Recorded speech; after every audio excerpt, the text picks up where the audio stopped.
En préparant le livre Israël, parlons-en, j'ai demandé à deux assistantes d'aller dans les rues de Bruxelles, demander au hasard aux gens qu'est-ce qu'ils savaient sur l'histoire et sur la situation d'Israël. Les réponses étaient catastrophiques.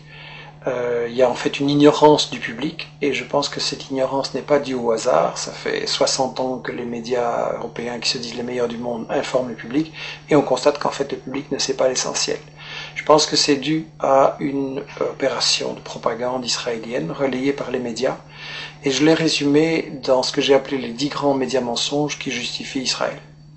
Le premier grand média mensonge, c'est qu'on nous dit Israël a été créé en réaction au génocide contre les Juifs en 40-45. Ça, c'est totalement faux. En fait, c'est un projet colonial qui est bien plus vieux, qui a été décidé au congrès de Bâle en 1897. Le mouvement nationaliste juif décide de coloniser la Palestine. À ce moment-là, on emploie le mot colonialisme, il n'est pas du tout honteux. Et ils font appel aux puissances coloniales de l'époque pour ce qu'ils se rendent compte qu'ils ont besoin d'être protégés. Ils demandent à l'Empire turc qui n'est pas intéressé, mais l'Empire britannique, lui, est très intéressé parce qu'il veut absolument avoir des colons qui vont être installés là au milieu du monde arabe, entre la partie ouest et la partie est. Ils veulent affaiblir l'Égypte, qui est une puissance qui les inquiète. Ils veulent contrôler le canal de Suez, qui est la route vers la colonie des Indes, qui leur apporte énormément. Ensuite, les États-Unis vont prendre le relais. Eux, ce qui les intéresse, c'est le pétrole. Ils veulent un flic du pétrole. Et donc, création coloniale d'Israël ne date pas du tout de 40-45, c'est bien plutôt, c'est un projet colonial. Il faut rappeler qu'à l'époque, les puissances coloniales européennes se partagent l'Afrique comme un vulgaire morceau de gâteau. Il y a une conférence à Berlin en 1885 avec l'Angleterre, la France, le Portugal, la Belgique, l'Allemagne. On se partage l'Afrique comme un vulgaire gâteau. Il n'y a évidemment aucun Africain qui est invité, je veux dire. Et donc on est vraiment dans l'époque coloniale. Israël, c'est un projet colonial, il faut le dire. Alors, le deuxième grand mythe qui justifie Israël, c'est oui, mais les Juifs, en fait, ils retournent sur la terre dont ils auraient été chassés par l'Empire romain en 70 après Jésus-Christ. Ça, c'est aussi un mythe total, parce que, en fait, j'ai interviewé dans ce livre l'historien Shlomo Sand, qui a lui-même interviewé les historiens, les archéologues israéliens, et tout le monde dit non, il n'y a pas eu d'exode, et donc il n'y a pas de retour. En gros, les populations, elles sont restées là, elles n'ont pas bougé. Bien sûr, il y a eu des invasions, des migrations, des mélanges, mais en gros, elles n'ont pas bougé, les populations. C'est qu'il y a deux conséquences cocasses. La première, c'est que, au fond, les descendants des Juifs de l'époque de Jésus-Christ, c'est les Palestiniens qui vivent là aujourd'hui, maintenant. Et la deuxième conséquence, c'est que, alors, s'il n'y a jamais des gens qui sont partis, quels sont ces gens qui nous disent qu'ils reviennent?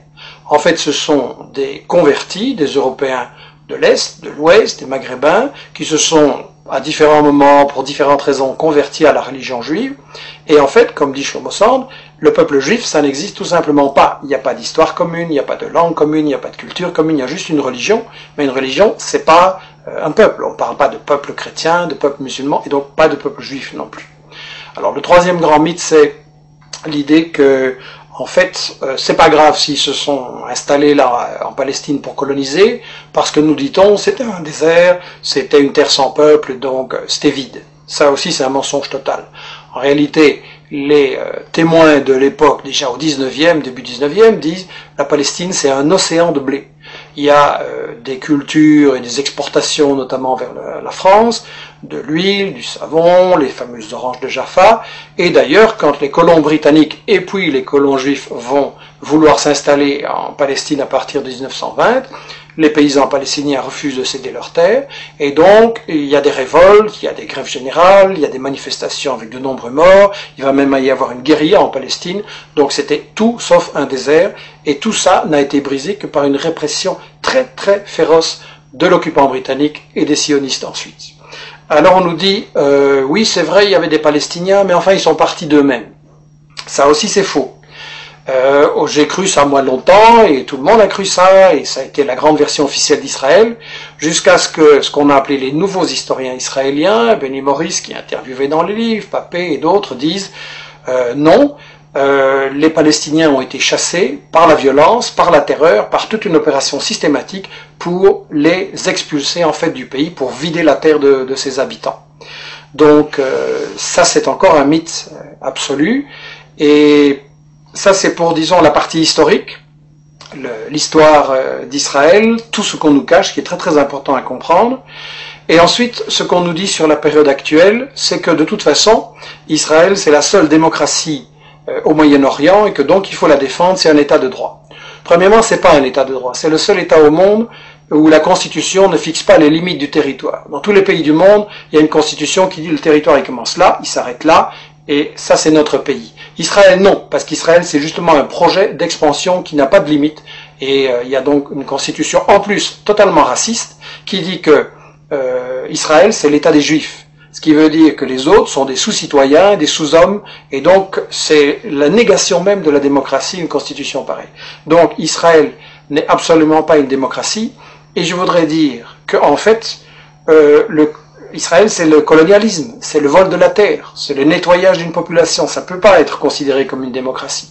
Alors bien sûr on me dira, il y a un parlement, il y a des médias, il y a des profs d'UNIF qui critiquent, etc. C'est vrai, mais étant donné que c'est un État qui est basé sur le vol de la terre, ça veut dire qu'en fait c'est une démocratie entre les voleurs pour savoir comment ils vont continuer à voler. Et ça n'est pas une démocratie, c'est du colonialisme, c'est toujours de la dictature.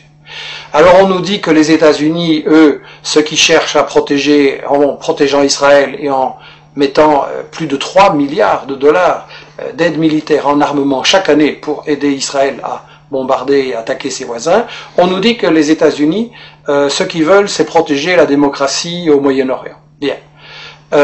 Si les États-Unis étaient pour la démocratie, ça se saurait parce que c'est eux qui ont mis en place et qui protègent les dictatures épouvantables de l'Arabie Saoudite, du Koweït, le tyran Moubarak avec du sang sur les mains. Donc en fait, ils ont installé tout ça. Et eux, ce qui intéresse les États-Unis dans Israël, c'est pas du tout la démocratie, c'est en fait le flic du pétrole. Et ça, dans le livre, Chomsky, Samir Amin l'explique très bien, et d'autres, les États-Unis veulent absolument contrôler le pétrole, donc le Moyen-Orient.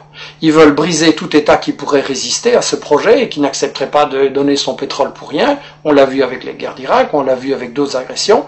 Seulement, les États-Unis ne peuvent pas attaquer à tout bout de champ tous les pays du Moyen-Orient qui ne leur plaisent pas. Donc ils ont besoin de ce que Chomsky appelle dans son interview le flic de quartier. Israël, c'est ça, le flic de quartier. Dans le temps, les États-Unis avaient le Shah d'Iran, une dictature épouvantable qu'ils avaient imposée en renversant le premier ministre élu, Mossadegh, en 1953, et donc ils ont installé une dictature épouvantable. Mais ils ont perdu l'Iran, et donc maintenant, il ne leur reste pratiquement qu'Israël, et c'est pour ça que les États-Unis protègent Israël, alors que celui-ci viole le droit international, viole les conventions de l'ONU, viole l'égalité entre les êtres humains. Donc c'est clair, ça doit être clair, c'est une guerre économique ce qui est menée là par les États-Unis. Alors l'Europe, elle se prétend plus neutre, elle prétend qu'elle est à la recherche d'une solution entre les Israéliens et les Palestiniens. C'est absolument faux.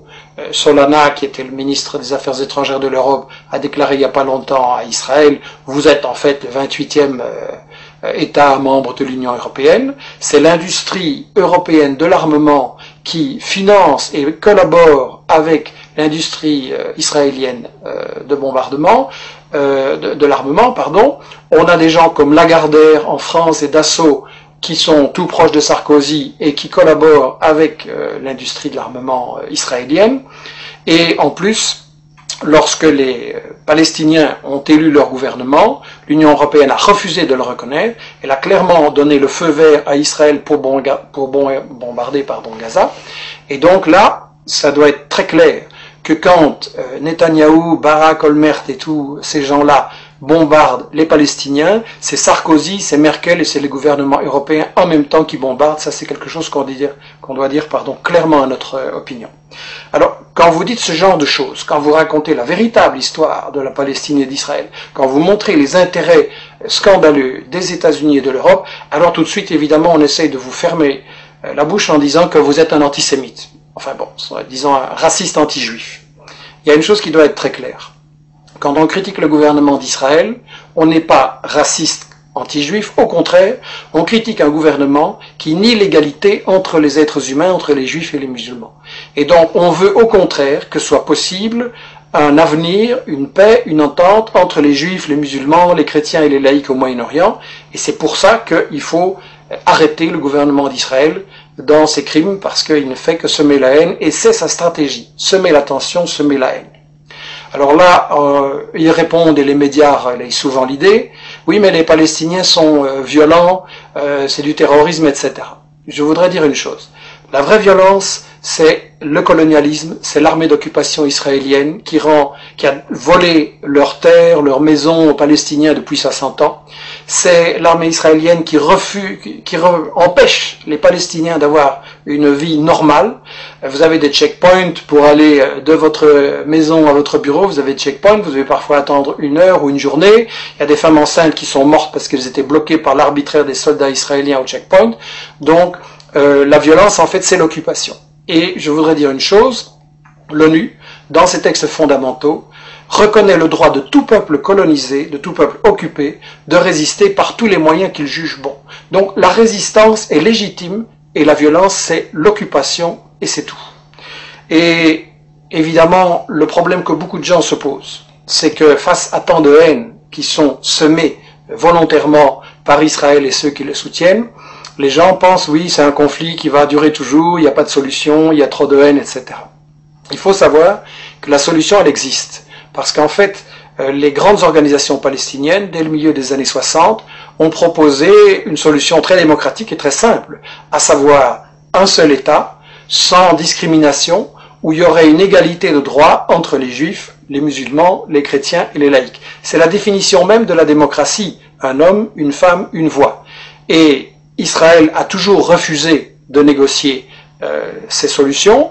Qu'est-ce qu'il a fait? Il a emprisonné ou assassiné non seulement récemment les dirigeants du Hamas, mais aussi les dirigeants du Fatah ou du FPLP ou du FDPLP. Donc en fait, Israël refuse de négocier, Israël refuse une solution qui est évidente, et il faut donc se demander pourquoi. Et la seule raison, je l'ai dit, c'est que Israël sert aux États-Unis de flic du pétrole, et donc c'est une guerre économique, c'est une guerre pour le pétrole, c'est une guerre pour les multinationales, et la seule chose qui peut arrêter ça, c'est la pression de tout le monde, des citoyens en Europe, en Amérique latine, en Afrique et au Moyen-Orient et partout, la pression sur les dirigeants politiques qui sont complices d'Israël, la pression sur les médias qui, il faut le dire, ne disent pas la vérité, et ça veut dire, par Internet, avec des initiatives comme celle que nous lançons, la lettre d'information sur la Palestine, etc., que chacun fasse l'information, rétablisse la vérité, démasque les médias mensonges et les mythes justificateurs d'Israël, et en appliquant cette idée, nous sommes tous des journalistes, on arrivera véritablement, je pense, et assez rapidement, à une possibilité de négocier et de trouver une solution pour établir la paix au Moyen-Orient.